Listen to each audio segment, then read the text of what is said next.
आहदाय तेनैव ददाह लङ्कां नमामि तं प्राञ्जलिराञ्जनेयम्।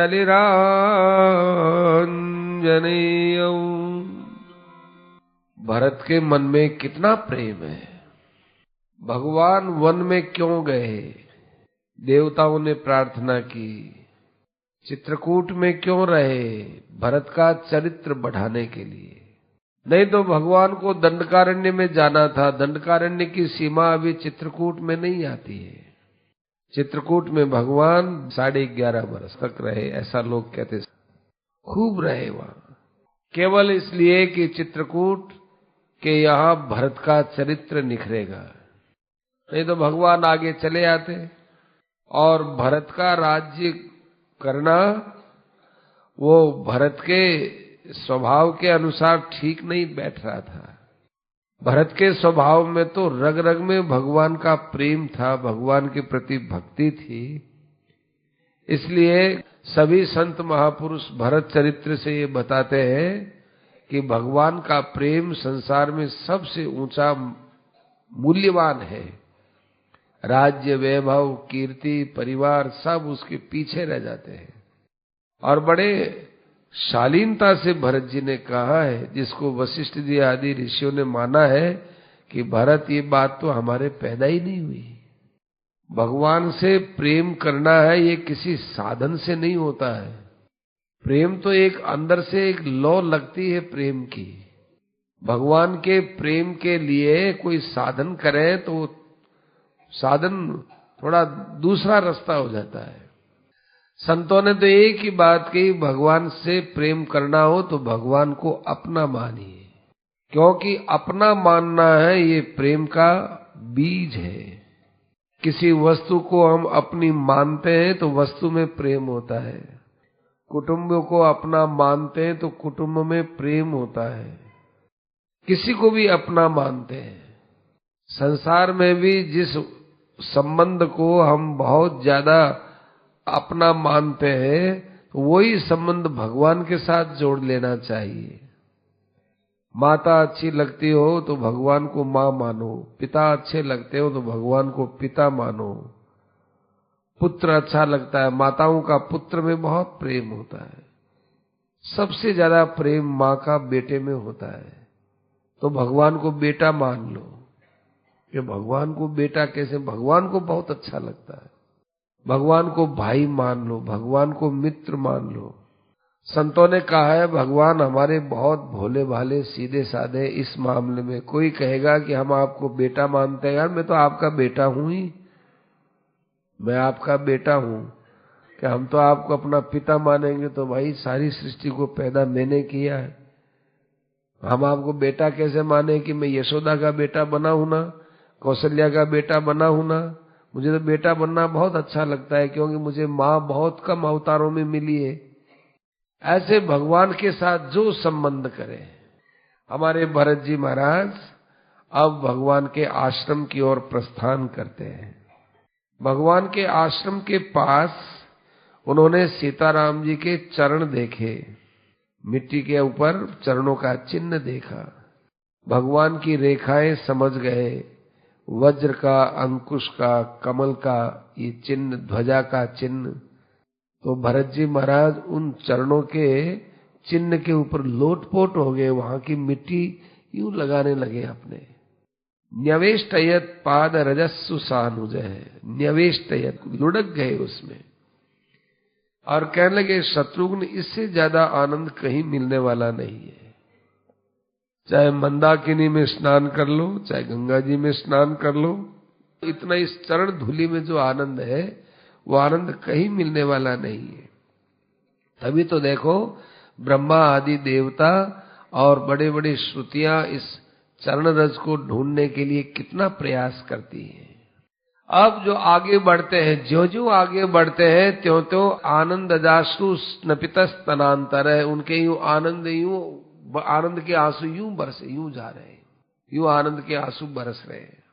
और जो ही कुटिया के अंदर प्रवेश किया तो उसी समय में जब भगवान की छवि को देखा तो देखते ही भरत जी महाराज बड़े बेसुध हो गए और जहां थे वहीं गिर गए, और जहां गिरे वहीं भगवान के चरण थे। भगवान के चरणों को पकड़ लिया और फूट फूट करके प्रेम के अंदर रोने लगे। राम जी ने उनको उठाया, यूं लेकर के आकृष्य, यूं पहले तो खींचा और फिर राम जी ने अपने भुजाओं में लिया और सब प्रकार से भरत जी को कहा, आओ भरत, आओ आओ भरत। अब क्या है, राम जी भी खूब रोने लगे, भरत जी भी रोने लगे। अथता मातरः सर्वे सर्वा, अब सब माताएं भी वहां आ गई, माता भी पीछे पीछे आ रही थी। राम जी ने भरत को छोड़ा और जाकर के अपने माताओं के चरणों में प्रणाम किया। दौड़े दौड़े गए कौशल्या जी के चरणों में, सुमित्रा के कई सबके चरणों में प्रणाम किया, वशिष्ठ जी के चरणों में प्रणाम किया। आश्रम में जो आए सबको प्रणाम करे, बड़े बूढ़ों को सबको, सब लोग बैठ गए। राम जी ने पूछा, आप सब यहाँ आए हो, सबसे पहले मैं अयोध्या में महाराज दशरथ जी की कुशल क्षेम पूछना चाहता हूँ। पिताजी बिल्कुल स्वस्थ है ना? मेरे वियोग का उनको दुख तो नहीं है? क्योंकि पिताजी के दुख की मैं रात दिन परिकल्पना करता रहता हूँ, कितना दुख हो रहा होगा। वशिष्ठ जी ने कहा, हे रघुनंदन, तुम्हारे वियोग में तुम्हारे पिता तुम्हारा ही चिंतन करते करते राम सीते, राम लक्ष्मण ऐसे करते करते संसार से चले गए। ये सुनकर के राम जी मानवीय लीला करते हुए एकदम अचेत से हो गए और सब माताएं भी रोने लग गई।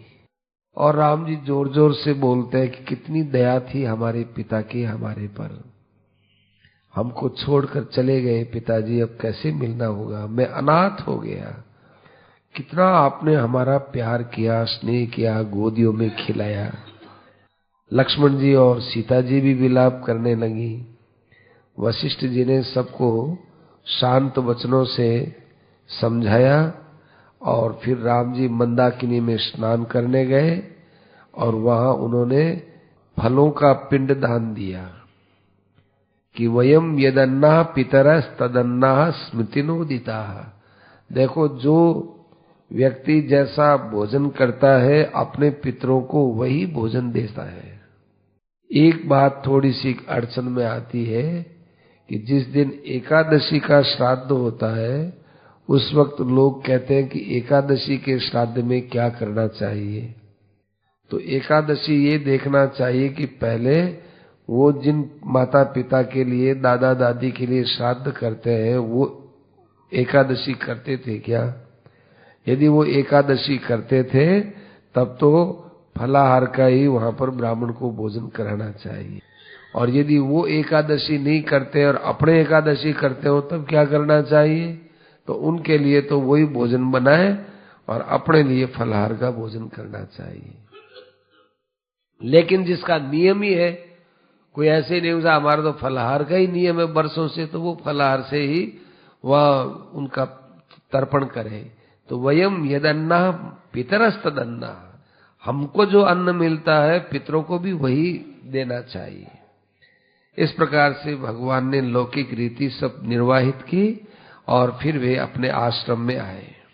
आश्रम में आए, सब लोग बैठे थे, तो भरत जी ने कहा कि हे महाराज, आप तो बड़े भाग्यशाली हैं, आपके भाग्य के पीछे ही हमारा भाग्य चलता है। अब पिता चले गए तो आप हमारे बड़े भाई हो, बड़े भाई को हमारी परंपरा के अनुसार राजगद्दी पर बैठना चाहिए, तो आप राजगद्दी को स्वीकार कीजिए। क्षत्रियों का भी ये कर्तव्य है कि प्रजा का पालन करें, आप प्रजा का पालन कीजिए और फिर राज्य करते हुए खूब यज्ञों का अनुष्ठान कीजिए। फिर आपके पौत्र पुत्र पौत्र आदि हो जाए, फिर आप खूब आनंद के साथ वन में आइए, हम सब भी आपके साथ हो जाएंगे। अपने बेटों को राजगद्दी दे दो और वन में जाकर भगवत स्मरण करो, ये अपने राजकुलों की परंपरा रही है, इस परंपरा का निर्वाह करो। इदानीम वनवासस्य कालो नैव प्रसीद में, ये तो अभी वनवास का समय है ही नहीं आपका। और इस ऐसा करने से मेरे माँ का पाप भी धुप जाएगा और आप मेरे माँ के इस अपराध को चित्त में मत लाइए और स्वस्थ मन से आप अयोध्या पधार कर अयोध्या का शासन संभालिए। इतना कहकर राम जी के चरणों में गिर गए। राम जी ने बड़े प्रेम से उसको उठाया और बड़े स्नेह से देखते कि देखो भाई भरत, मैं तुम्हारी बात सब सुना हूं, लेकिन एक बात है, पिताजी ने क्या आज्ञा दी है। एक क्षत्रियों का सामान्य धर्म तुमने बताया है। एक सामान्य आज्ञा होती है, एक विशेष आज्ञा होती है। तुम्हारी जो बात है वो शास्त्र की आज्ञा है, सामान्य आज्ञा है, सब ठीक है, परंतु पिताजी ने क्या कहा है, पिताजी की आज्ञा का पालन करना चाहिए। उन्होंने तो राज्य आपको दिया है, 14 वर्ष का दंडकारण्य में निवास मेरे लिए दिया है, अतएव आज पिताजी संसार में है नहीं, इसी आज्ञा के चलते हुए उन्होंने अपने प्राण त्याग दिए हैं और मैं उनकी आज्ञा के अनुसार अयोध्या को छोड़ करके उनकी प्रतिज्ञा को निर्वाहित करने के लिए वन में आ गया हूं। अब ये राज्य का समय नहीं रहा, ये राज्य तो तुम्हारा ही है, तुम इस राज्य को स्वीकार करो। तथा पितैव सुव्यक्तम राज्यम दत्तम तवै वही। इसलिए पिता ने 2 विभाग कर दिए, जहां अपने दोनों के बीच में कोई बात सोचने समझने की रही नहीं। तुम अयोध्या का शासन करो और मैं वहां दंडकारण्य में निवास करता हूं। देखो, पिता के वचनों का मन चाहे अर्थों से उल्लंघन करना कितना बड़ा दोष होता है। पिता भी नरक में जाएंगे और पिता की आज्ञा का उल्लंघन करने वाले भी नरक में जाएंगे। इसलिए ऐसा काम नहीं करना चाहिए, तुमको बड़े प्रेम से प्रजा का शासन करना चाहिए। भरत जी ने कहा कि महाराज एक बात ये भी बताइए, ये भी सोचने की है कि पिता ने किसके कहने से ये वचन दिए हैं। एक स्त्री के कहने से वचन दिए हैं, तो एक स्त्री के वशीभूत होकर कोई बात कही जाए वो प्रामाणिक नहीं होती, वो शास्त्र की नहीं होती, वो कोई जो है आर्ष वचन नहीं होते, वो तो भ्रांत चित्त में निकल गई बात और उन्होंने कह दिया तो वो कोई बात किस अवस्था में कौन आदमी बोलता है वो देखना चाहिए। तो तत्सत्यमिति न ग्राह्यम। उन्मत्त हो, कोई पागल हो, कोई बेसुध हो, कोई परवशता से कोई बात कहे तो वो उसकी इच्छा थोड़ी समझी जाती है। यदि अपने पिताजी आपको वन में भेजने से खुश हुए होते तो आपके वियोग में उनके प्राण क्यों निकले। इसलिए वो मन से तो आपको भेजना ही नहीं चाहते थे, मन से तो उन्होंने आपके राज्य का प्रबंध किया था। अतः उनके मन की बात को समझिए। स्त्री ने दबाया उनको, कैकेयी ने दबाया, दबाने से उन्होंने बात बोल दी और वो भी अपनी तरफ से नहीं कि कैकेयी ने कहा कि मेरे 2 वरदान है, ये 2 वरदान मानो। ये तो कोई बात नहीं होती ना, ये आज्ञा नहीं होती पिता की। इसलिए आपको राज्य लेना चाहिए। राम जी ने कहा कि देखो, पिता के मुख से जो वचन निकलता है वो पिता चाहे कैसे ही बोले, आखिर वो पिता की आज्ञा ही तो है ना। अपने पिता ऐसे नहीं थे, अपने पिता बड़े धर्मात्मा रहे हैं। अपने पिता जिस युद्ध के अंदर माता कैकेयी ने उनकी सहायता की, वो युद्ध धर्म के लिए कर रहे थे। देवताओं की रक्षा करना ये हमारा धर्म होता है। कोई अयोध्या पर तो आक्रमण था नहीं, कोई स्वार्थ के लिए कोई युद्ध था नहीं, वो तो देव पक्ष में युद्ध कर रहे थे और उसमें कैकेयी ने उनकी सहायता की, तो धर्म में स्थित होकर के उन्होंने उनको 2 वचन दिए हैं। अतः यदि माता कैकेयी ने 2 वरदान मांगे हैं तो ये धर्म पूर्वक वरदान है। इसमें तुम किसी प्रकार से असत्य नहीं देख सकते। यदि आप उनको असत्य करोगे तो महापुरुष होते हैं वो असत्य से डरते हैं, क्योंकि वो नरक से भी ज्यादा कष्ट देने वाला होता है। और फिर उसने मांगने से पहले याद दिलाई है कैकेयी जी ने, माता जी ने, कि देखो मेरे 2 वरदान आपके पास सुरक्षित है, आप दोगे ना। उस समय यदि जो है पिताजी बोल देते कि देखो जो है सारे वरदान के लिए तो मैं कहता नहीं हूं, जिस वरदान से राम का अहित हो, अयोध्या का अहित हो, वो वरदान तो मैं दूंगा नहीं, इसके अलावा तुम कोई वरदान मांगो। ऐसी बात तो कही नहीं, उन्होंने प्रतिज्ञा पूर्वक कही, मैं सत्य की सौगंध खा के कहता हूं, मैं ये काम करके रहूंगा, तुम जो मांगो सो मांगो। कोई रोक टोक तो लगाई नहीं। हाँ, रोक टोक नहीं लगाई, रोक टोक नहीं चलाई, तो उनको जो मांगना था सो मांग लिया। अब पिताजी के वाक्य को जो इतनी समझदारी के साथ वचन दे रहे हैं, उनको ऐसे में कैसे मान लूं कि स्त्री के अधीन होकर के उन्होंने ये बात कही है। भरत जी ने कहा कि इसका अर्थ तो यह है कि आप अयोध्या नहीं चलेंगे। कि नहीं चलेंगे तो फिर मैं भी अयोध्या नहीं जाऊंगा। क्यों? कि नहीं, मैं भी आपके साथ रहूंगा, मैं भी आपके समान ये ऐसे वस्त्र पहनूंगा। राम जी ने कहा कि पिताजी ने तुमको राज्य दिया है, तुम ऐसा क्यों करते हो? लक्ष्मण जी तो आपके साथ चल रहे हैं, मैं भी आपके साथ चलूंगा, और यदि आप मुझे साथ नहीं ले जाएंगे तो आप ही के सामने आप भूख हड़ताल करके मैं बैठ जाता हूं। इतना कहकर भरत जी उठ करके घास फूस का आसन लगा करके आंख बंद करके बैठ गए। राम जी ने कहा वशिष्ठ जी की, वशिष्ठ जी महाराज, इशारा ही किया, बोले नहीं।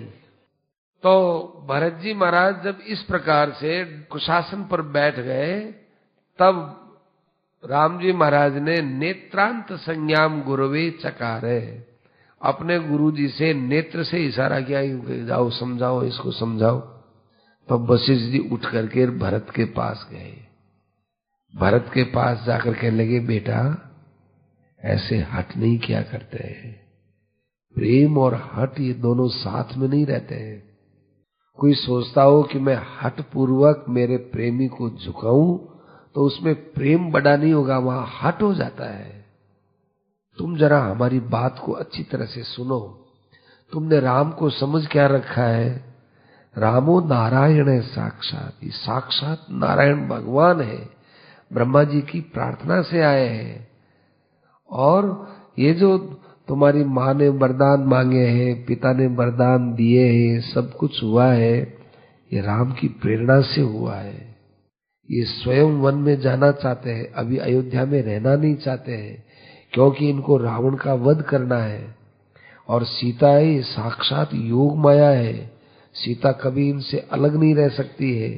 और तुमने कहा कि लक्ष्मण के समान मैं साथ रहूंगा। लक्ष्मण शेषनाग है, शेषनाग को तुमने कभी नारायण भगवान से अलग देखा? नहीं देखा ना। तो वो शेषनाग अपना काम कर रहा है, योग माया अपनी काम कर रही है, राम जी ने अपनी माया के द्वारा सब कुछ लीला करवाई है। इसलिए चुपचाप अयोध्या चले चलो। जब ये राम जी रावण को मारेंगे अपने आप आ जाएंगे। अच्छा भरत, तुम विचार करो, कभी भी उम्र में कैकेयी ने इतने समय तक कभी भी राम को कुछ कठोर शब्द भी बोले थे क्या? तुम ही स्वयं जानते हो कि कैकेयी की गोद में राम कितने रहे। और आज कैकेयी ने जो अपने पति से ये 2 वरदान किए हैं, ये सब कुछ बात राम की बनाई हुई है, माया इन्हीं की है। तुम्हें क्या बताऊं, तुम तो यहाँ थे नहीं, हमको सब पता है।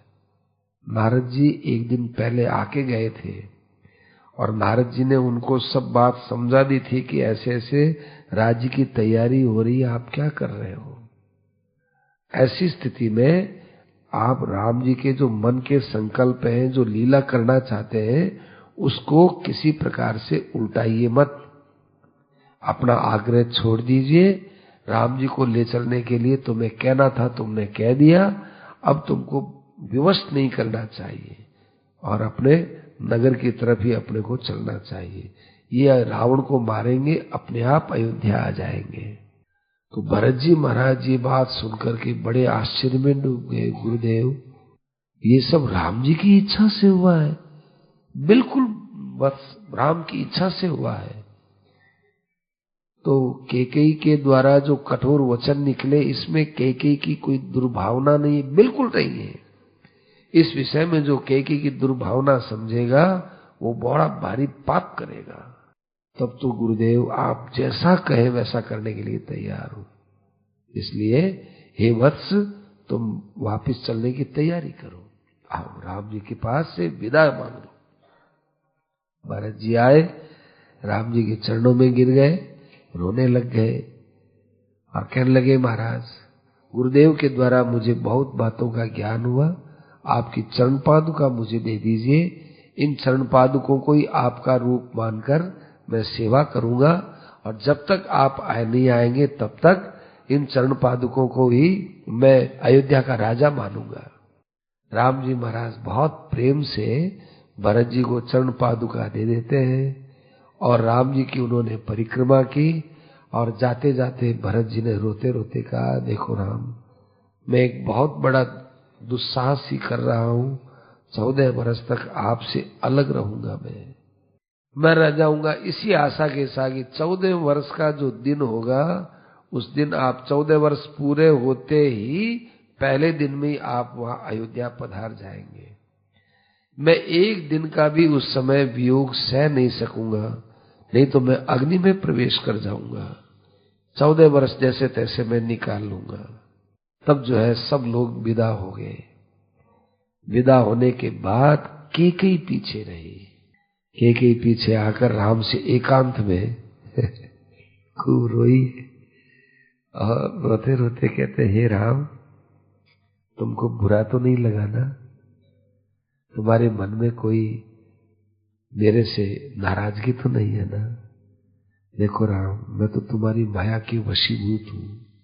तुम्हारे राज्य में मैंने बाधा डाली, मेरी बुद्धि बड़ी खराब हो गई, माया से मेरा चित्त मोहित हो गया। यदि कोई तुम्हारे मन में दुख हुआ हो तो हे राम, मैं भगवान समझकर तुमसे क्षमा याचना करती हूँ, क्योंकि संत महापुरुषों के पास क्षमा बहुत बड़ी शक्ति होती है। आप तो इस सृष्टि पर सब प्राणियों पर क्षमा करते आए हैं। यदि आप क्षमा नहीं करते तो सृष्टि का काम ही नहीं चलता। आप ही तो इस सृष्टि को माया के द्वारा बनाते हैं, और आप ही मनुष्य रूप से अवतार लेकर अपनी माया से लीला करते हैं। आप ही की प्रेरणा से तो हम लोग ये कर्म करते हैं। सारा विश्व आपके अधीन है। आपसे अलग ये विश्व कुछ कर सकता है क्या? जैसे कठपुतली नाचती है तो उसका सूत्रधार कोई और ही होता है, ऐसे ही आपकी माया सब कुछ संसार में काम करती है, उसके सूत्रधार भी तो आप ही हो। आप ही की प्रेरणा से मैंने ये काम किया है। आप ही ने तो मुझे बताया था कि देवताओं का काम करना है माता, तुम हमारे काम में सहयोग करो। देव कार्यम करिष्यता। मैंने भी बहुत कठोर हृदय रखा है ना। तुम्हारा वियोग सहना मेरे लिए कितना कठिन है, परंतु जिससे देवताओं का काम होगा, आप लीला लिए हैं जिस कार्य के लिए, उसके अंदर मैं आपकी सेवा कैसे कर सकती हूँ। चाहे मुझे कुछ भी करना पड़े, वो सब मैंने किया है। फिर भी यदि आपको कोई कष्ट हुआ हो तो इस पापिनी को आप क्षमा कर देना। हे विश्वेश्वर, हे जगन्नाथ, मेरे अंदर किसी प्रकार का पाप का भाव रहा हो और पुत्र वित्त आदि में मेरा स्नेह रहा हो, उसको आप समाप्त कर दीजिए। ज्ञान खड्ग के द्वारा नष्ट कर दीजिए। मैं तुम्हारी शरण में आई हूँ राम। मैं परब्रह्म परमात्मा समझकर बात कर रही हूँ। मेरे द्वारा लालित पालित पुत्र समझ करके अभी बात नहीं कर रही हूँ। राम जी कैकेयी के वचनों को सुनकर मुस्कुराते हुए कहने लगे, माता, तुमने जो कहा बिल्कुल सही है। मैंने ही वाणी को प्रेरित करवाया, देवताओं को प्रेरित करवाया। देवताओं की बुद्धि में बैठी कि सरस्वती को यहां भेजा जाए।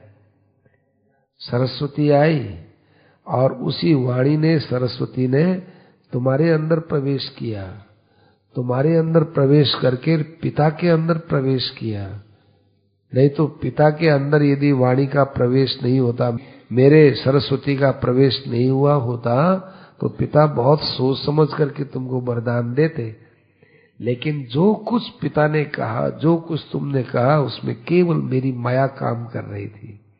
देव कार्यार्थ सिद्ध्यर्थम, केवल देवताओं का कार्य मुझे बनाना था, इसलिए ये सब कुछ हुआ है।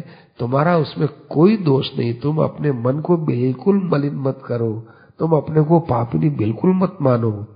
और देखो माता, तुम अयोध्या में इस समय जितना मेरा स्मरण कर सकोगी, इतना अयोध्या में रहते हुए तुम मेरा स्मरण नहीं कर सकती, क्योंकि पास में रहने से याद नहीं होता। प्रेमी दूर होता है तब वो प्रेमी की याद आती है, और मेरी जो याद होती है वो बहुत श्रेष्ठ होती है। सर्वत्र विगता स्नेह, किसी से भी स्नेह मत करना। जब मेरी भक्ति बढ़ती है तो अपने आप स्नेह बंधन टूटने लगते हैं। देखो कोई भी जादूगर होता है, वो जादूगर अपनी जादूगरी से न तो खुश होता है और न नाराज होता है। अपनी जादूगरी से खुश नाराज नहीं होता। अपनी जादूगरी में क्या खुश हो और क्या नाराज हो।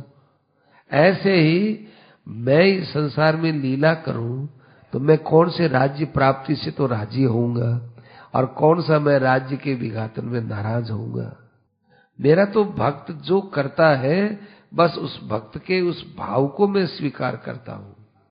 इसलिए मां, मैं मनुष्य की आकृति के अंदर जो कुछ करता हूं, इसमें मूर्ख लोग मोहित होते हैं। जो तत्वतः मुझे जानते हैं वो मेरी माया में मोहित नहीं हुआ करते हैं। बहुत अच्छा हुआ आज के तुम्हारा और हमारा खुला संवाद हो गया। इस संवाद को तुम याद रखना। तुम जो है मुझे याद रखते हुए वहां अयोध्या में सब काम करना। तुम्हारे वो कर्म कोई लिप्त नहीं होंगे। जब तक मनुष्य विवेक के बिना कर्म करता है या मेरी स्मृति से हट करके कर्म करता है, तब उसके ऊपर कर्मों का भार चढ़ता है। नहीं तो मेरे को याद रखते हुए कर्म करे, मेरे लिए कर्म करे, विवेक पूर्वक कर्म करे, आसक्ति रहित कर्म करे, वो कर्म कभी भी उसको बांधने वाले नहीं हुआ करते हैं। उसने भी राम जी की परिक्रमा की। माँ ये क्या करते हो? इस समय तुम मेरे आराध्य भगवान हो। माँ की जगह माँ हूं, लेकिन इस समय आप मेरे भगवान हो। राम जी महाराज को प्रणाम करके परिक्रमा करके वो वहां से विदा हो गई। अब देखो यहां से बाद भरत जी कभी भी कैकेयी को कुछ भी उपालंब नहीं देंगे। कैकेयी का जब ये राम जी से इतना संवाद हुआ, कैकेयी का भाव विचित्र तो था ही, और भगवान का भाव उसके अंदर चला गया।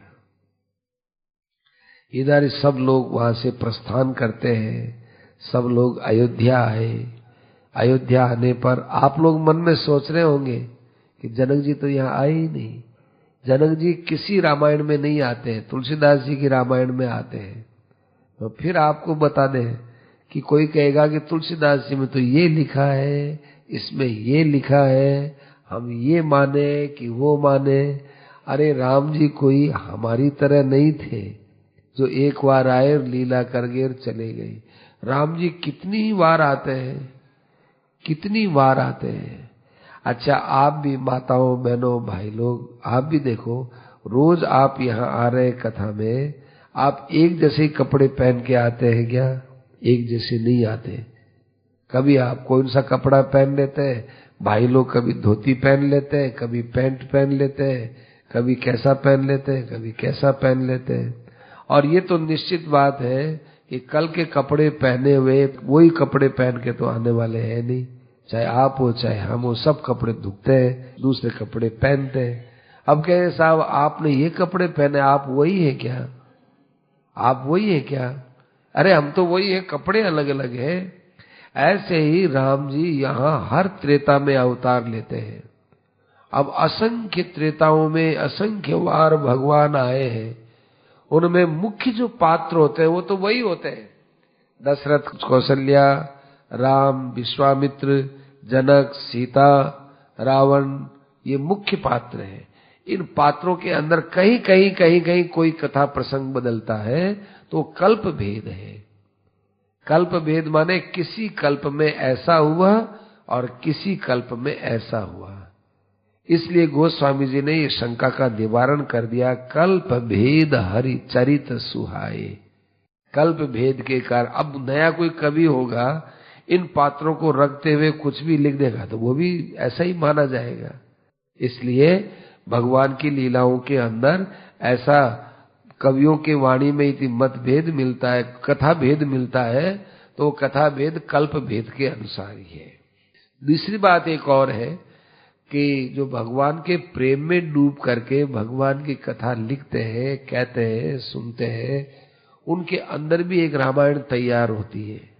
उनके अंदर भगवान का चिंतन होने से अंदर ही अंदर लीला तैयार होती है। वो भी राम जी का अवतार है, वो लीला उसके हृदय में अवतार लेते हैं भगवान, उसके अनुसार वो लिखते हैं, तो वो सही है, सब सही है। नंदीग्राम में आ गए, सिंहासन पर पादुका रख दी और शत्रुघ्न के साथ वे राज कार्य देखते थे, पर रहते थे ऋषि मुनियों की तरह से ही। वो जमीन पर सोना, घास फूस पर सोना, फल फूल का सेवन करना। गणयन दिवसानेव, रोज गिनते थे आज क्या हो गया, आज इतना समय हो गया, ये हो गया, ये हो गया। ऐसे भरत जी महाराज वहां रहते थे। रामस्तु चित्रकूटादौ, इधर राम जी महाराज चित्रकूटाद्रौ, चित्रकूट पर्वत पर अनेक ऋषि मुनियों के साथ कुछ समय वहां रहे। तब आसपास के लोग वहां पर ज्यादा आने लग गए। समझ लिए ना, अयोध्या से भी लोग आने लगे। तो इस प्रकार से जब लोग आने लगे तो राम जी ने देखा कि ऐसे करते करते हमारी आगे की लीला तो पूरी हो नहीं पाएगी, अपने को यहां से आगे चलना चाहिए। तो वे वहां अत्रि का आश्रम था, अत्रि के आश्रम में गए।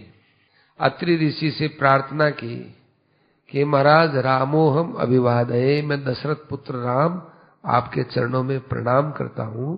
पिता की आज्ञा से मैं वन के लिए निकला हूँ और यहाँ चित्रकूट में रहते हुए सब लोगों में जान पहचान बढ़ती जा रही है, इसलिए मैं और जगह जाना चाहता हूँ, आपसे मैं आज्ञा लेने आया हूँ। तो अत्रि ऋषि ने कहा कि बहुत अच्छा है, तुम पहले हमारे से फल फूल ले। तो फल फूल का सेवन किया और उसके बाद बड़े संतुष्ट होकर के ऋषि बोलने लगे कि देखो तुम्हारी सीता को हमारी पत्नी अनुसुईया के पास में भेजो। अनुसुईया बड़ी तपस्विनी है, अनुसुईया धर्म को जानने वाली है और ऐसे सीता को अनुसुईया के पास बैठना चाहिए। तो अनुसुईया जी के पास में भेज दिया। अनुसुईया जी ने जानकी जी को देखा तो अनुसुईया जी बड़ी प्रसन्न हुई। अनुसुईया जी ने जानकी जी से कई बातें की और साथ साथ में उनको दिव्य कुंडल दिए। उन्होंने अनुसुईया जी ने कहा, बूढ़ी माँ देखो, इसका अर्थ यह है कि छोटी अवस्था वाली बच्चियों को घर में जो बड़े बूढ़े उनके पास में रहना चाहिए, उनसे जीवन का अनुभव मिलता है। सीता जी गई, उस बूढ़ी माँ थी, उनके चरण दबाए, आशीर्वाद दिया कि देखो बेटा, मेरे पास बहुत विचित्र चीजें हैं, मैं तुमको ऐसी सुंदर साड़ी दूंगी, वो साड़ी किसी भी समय में तुम्हारी साड़ी मलिन नहीं होगी। ये तो तुम साड़ी लो, ये विश्वकर्मा ने बनाई है, और ये कुंडल देती हूँ तुमको, कानों के कुंडल, इन कुंडलों को धारण करना, तुम्हारे शरीर की शोभा ज्यों की त्यों रहेगी। और ये हम तुमको अंगराग देते हैं। अंगराग माने पाउडर, ऐसा सुंदर पाउडर जिसको शरीर पर लगा लोगी तो बरसों के बरसों तक स्नान करने की जरूरत नहीं होगी, भले स्नान मत करो। इसलिए ऐसा सुंदर हम तुमको अंगराग देंगे कि जिससे तुम्हारा सौंदर्य ज्यों का त्यों रहेगा। और ये अंगराग एक बार शरीर पर लगा लोगी तो उसके बाद ये अंगराग उतरेगा भी नहीं, इसलिए ये हम तुमको दे देते हैं। क्यों देते हो माँ? ये इसलिए देते हैं बेटा कि तुम वन में रहोगी, जाने कैसी कैसी परिस्थिति आए, कहाँ जाओ कहाँ आओ, तुम्हारा शरीर भी तो स्वस्थ ऐसे ही रहना चाहिए। तो तुम्हें दिव्य कुंडल, दिव्य वस्त्र और दिव्य अंगराग दे देती हूँ। और दूसरी बात यह है, ये तो मैंने तुमको बाहर की चीज दी है, अंदर में तुमको मैं पातिव्रत्य की महिमा सुनाती हूँ। पातिव्रत्य है ये स्त्री का सबसे बड़ा श्रृंगार होता है। जब जैसा पति की अनुकूलता का भाव हो, बस उसी के अनुसार करना और पति का सदा आदर करना, ये स्त्री की बहुत बड़ी शक्ति होती है। उसके पास तप होता है। जैसे ऋषि मुनि एकांत में तपस्या करते हैं, उनके पास तपोबल होता है, उससे बड़ा तपोबल स्त्री के पास पातिव्रत्य का होता है। अपने पति के अतिरिक्त आदर सबका करें, लेकिन अपने पति की जो महिमा है वो महिमा अपने पति से बढ़कर किसी में ही न देखे। पातिव्रत्यम पुरस्कृत्य राम मन्वे ही जानकी। और फिर तुम जो है वनवास की अवधि पूरी करके अपनी अयोध्या लौट आना। खूब बड़े प्रेम से उन्होंने भोजन करवाया और उसके बाद राम जी महाराज वहां से विदा होते हैं। विदा होते हुए राम जी बोलते हैं, हे अत्रि महाराज, अब मुझे आगे जंगल में जाना है। अब यहाँ से तो बहुत से रास्ते निकलते हैं, हम किस रास्ते से किस मार्ग से जाएं, कृपा करके हमको बताओ।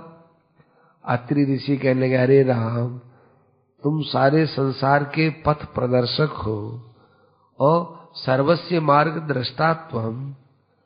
तब को मार्गदर्शक है, तेरा मार्गदर्शक कौन बनेगा रे? तू सबको मार्ग दिखाता है और तुमको कोई मार्ग दिखाए हम लोग, ऐसा संभव थोड़ा ही है। फिर भी तुमने जो पूछा है उसके अनुसार मैं ये बताना चाहता हूं कि मेरे ब्रह्मचारी है, ये तुम्हारे साथ चलेंगे। तुमने लोक संग्रह के लिए पूछा है। लोक संग्रह, लोक संग्रह माने दूसरे लोग भी ऐसी बात को ग्रहण करें। लोक संग्रह माने दूसरे लोग ग्रहण करें, संग्रह करना। सीता जी जैसे बूढ़ी माँ के पास गई, राम जी ने जैसे कहा कि हम किस मार्ग से जाएं तो बड़े बूढ़ों से पूछना चाहिए, वो बताए वैसा करना चाहिए। ये लोक संग्रह है। लोक संग्रह के अनुसार चले। तो उन्होंने कुछ शिष्य साथ में कर दिए। तो वो शिष्य साथ में गए, एक कोस तक गए तो वहां एक नदी आई। राम जी ने उन बच्चों से कहा, अरे भाई ये नदी आ गई, अब इस नदी को कैसे पार करेंगे? तो वो बच्चे के, हम पार करवा देंगे आपको। तो वो बांस लेकर के अपने आप ही उनको दौड़ तोड़ करके और कहा कि इसमें आप बैठिए, हम तो इन बांसों से कई बार पार करते हैं। विद्यते नौका, ये देखो कैसी सुंदर हमने नौका बनाई, इसमें आप पार होइए। भगवान तो इन बच्चों के साथ खेल कर रहे थे, अतः भगवान को तरने में कोई बड़ी कठिनाई नहीं हुई। उन बच्चों ने भगवान को आगे पार कर दिया और बच्चे लोग आ गए। अब भगवान उस नदी को पार कर घोर जंगल में चले गए। जहां देखे उल्लुओं की आवाज आए, पशु पक्षियों की भयंकर आवाज आए, खूब वृक्षों के झुरमुट दिखे, कहीं कहीं सिंह की दहाड़ आए। सिंह व्याघ्रों की आवाज सुनकर के राक्षसों की भी आवाज आती है। तब राम जी ने लक्ष्मण जी का, लक्ष्मण अब देखो ये घनघोर जंगल आया है, अब अपने को बहुत सावधानी से चलना है। अब तक तो जो अपना मार्ग था, अपना देश था, वहां अपने लिए कोई भय की बात नहीं थी। यहाँ तो बहुत सावधानी से चलना पड़ेगा, हरदम धनुष के ऊपर बाण ताने में रखना पड़ेगा। देखो आगे मैं चलता हूँ, आगे मैं हूँ और पीछे तुम चलना, लेकिन तुम्हारी दृष्टि कैसे हो, हमारे पीछे नहीं, तुम्हारी दृष्टि उधर पीछे रहनी चाहिए। मैं आगे यूं देखता हूं तो तुम पीछे यूं रहना, हमारे पीछे पीछे मत रहना, नहीं तो कोई शत्रु पीछे से भी आ सकता है, कोई राक्षस या पशु पीछे से भी वार कर सकता है। तो मैं आगे रहूं, बीच में सीता रहे, और उसके बाद तुम ऐसा मुंह किए हुए रखना, यूं पीछे की तरफ मुंह किए हुए, यूं पूरा तुम सावधानी के साथ चलना। चक्षुश्चारे सर्वत्र दृष्टम रक्षो भयम महत। ऐसे जंगलों में राक्षस लोग रहते हैं। और देखो अपने जो ऋषि मुनियों का वेश बनाया ना, ये बहुत सोच समझ करके हुआ है। क्यों कि ये राक्षस लोग हैं, ऋषि मुनियों से हरदम चिढ़ते रहते हैं। तो अपने पास राक्षस आएंगे ऋषि मुनियों का वेश देखते ही, तो जितने राक्षस आएंगे उन सब राक्षसों का संहार करना है। ऐसी ऐसी इन दोनों की बातें हुई। वहां पर एक बहुत सुंदर पुष्करणी थी। पुष्करणी माने तलैया, छोटी तलैया। ऐसे सुंदर उसमें पुष्प थे, ऐसा मीठा ठंडा और स्वादु जल था। उस पुष्करणी के चारों तरफ वृक्ष की छाया रहती थी, इसलिए सूर्य किधर से भी जो है गति करे, वो छाया ज्यों की त्यों रहती। इधर के वृक्ष है, इधर के वृक्ष है, इधर के वृक्ष है, ऐसे उसकी छाया रहती थी। वहां उन्होंने जाकर उसका जल पिया। जल वगैरह पी करके आगे रवाना हुए तो एक खूब भयंकर आवाज आई। राम जी ने कहा, लक्ष्मण सावधान, ऐसी भयंकर आवाज ये राक्षस की है। भक्षयंतम गजब व्याघ्र महिषम वन गोचरम। और इधर जो है वो राक्षस कहीं हाथी को खा रहा था, भैंसे को खा रहा था। भैंसा है वो राक्षस के चंगुल में आ गया ना, तो भैंसा कर रहा था, अरे ये राक्षस है, कोई भैंसे को खा रहा है। मैं देखो भैंसे की आवाज, देखो हाथी की आवाज। बड़े सावधान हो गए। जारोपितम धनुर्धृत्वा, धनुष के डोरी पर बाण रख दिया। राम जी ने कहा कि बस अब राक्षस अपनी तरफ भी आ सकता है, सावधान हो जाना। ऐसा उन्होंने किया और इतने में वो राक्षस आ ही गया। बड़ा अट्टहास करने लगा, अरे आज तो हमको नौजवान मनुष्यों का मांस खाने को मिलेगा। हमको इतने दिन तक कभी भी मनुष्यों का मांस नहीं मिला। ऋषि मुनि सब यहां से भाग गए और बचे खुचे हमने उनको नष्ट कर दिया। ये आज ये ऋषि पुत्र आए हैं। कौन हो तुम? ये धनुष बाण लेकर के किसको मारने के लिए आए हो? तुम्हारे साथ में स्त्री यही कौन है? तुम हो बड़े सुंदर और मेरे मुख के तो एक एक ग्रास हो तुम क्यों आए घोर वन में? क्या तुमको पता नहीं था कि ये मनुष्यों के द्वारा सेवित देश नहीं है? तुम्हारा परिचय दो। राम जी ने कहा कि अहम राम है, मैं तो राम हूं, ये मेरा छोटा भाई लक्ष्मण है और ये जनक नंदिनी सीता है, ये मेरी स्त्री है। हमको हमारे पिताजी ने इस जंगल में भेजा है, इसलिए आए हैं और आप जैसे दुष्टों को शिक्षा देने के लिए आए हैं। जोर से अट्टहास किया। वाह वाह वाह वाह वाह, छोटे मुंह, आज बड़ी बात तो खूब अच्छी सुनाई तुमने। तुम हमको शिक्षा देने आए हो। तुमने मेरा नाम सुना कि नहीं? मेरा नाम विराट है, विराट। मेरे नाम से त्रिलोकी में भय पैदा होता है। मद बधय मद भयाद मुनय सर्वे त्यक्त्वा वनम मितो गता। मेरे भय से तो सब जंगलों से ऋषि मुनियों ने ये जंगल खाली कर दिया। तुम जीना चाहते हो तो चले जाओ, सीता को यहां छोड़ जाओ, तुम दोनों यहां से भाग जाओ। राम जी महाराज ने कहा, अच्छा इतना बड़ा आदेश देते हो? राम जी ने उसी समय में बाण चलाया, उसके दोनों भुजा काट दी। भुजा काटने, वाह वाह, तुमने देखा होगा कि भुजा काटने के बाद अब कुछ नहीं रहा होगा। और दौड़ करके आया तो भगवान ने दूसरे बाण से उसके पैर काट दिए। पैर काट दिया तो वो सर्प की तरह सर सर सर, सर यूं चले वो सर्प की तरह यार मुंह फाड़ते हुए आ गया, अब तो मैं तुमको खाऊंगा ही। तो भगवान ने तीसरे बाण से उसका गला काट दिया। गला काट दिया तो फिर वो जो है मारा गया। राम जी महाराज ने मारा। सीता जी के मन में बड़ी खुशी हुई। सीता जी खुशी हो, वाह महाराज, मैंने तो सोचा कि राक्षस क्या का क्या कर देगा, आपने तो 3 बाण में उसको मार दिया। जो ही उसका सिर वहां पर कटा, देवताओं ने दुंदुभियां बजाई और जो है सब आनंदित हो गए। विराट के शरीर से उस समय एक दिव्याति दिव्य शरीर प्रकट हुआ। वो दिव्य शरीर प्रकट होकर के भगवान के सामने हाथ जोड़े हुए खड़ा कर रहा है। हे राम, हे कमल नेत्र, बहुत वर्षों से आपकी इच्छा थी दर्शन करने की। मैं विद्याधर था, एक बार अनायास ही बिना किसी कारण से कोप करने वाले दुर्वासा ऋषि ने मुझ पर कोप किया, मुझे शाप दिया, तुम राक्षस हो जाओ। उनके चरणों में गिर गया। राक्षस होने का क्या शाप दिया? मैं मुक्ति चाहता हूं। कहा, अच्छा वत्स, त्रेता युग के अंदर दशरथ पुत्र राम यहां आएंगे। मैं हर ऋषि से नाम पूछता था कि आपका नाम क्या है। आपका जब राम नाम सुना तो मेरे मन में खुशी आई। वो मेरा विराट शरीर तो नष्ट हो गया। त्वन्नाम संकीर्तनमेव वाणी, अब मैं इस अपने असली योनि में आ गया हूं। अब तो मैं आपसे आज कुछ लेकर के जाऊंगा।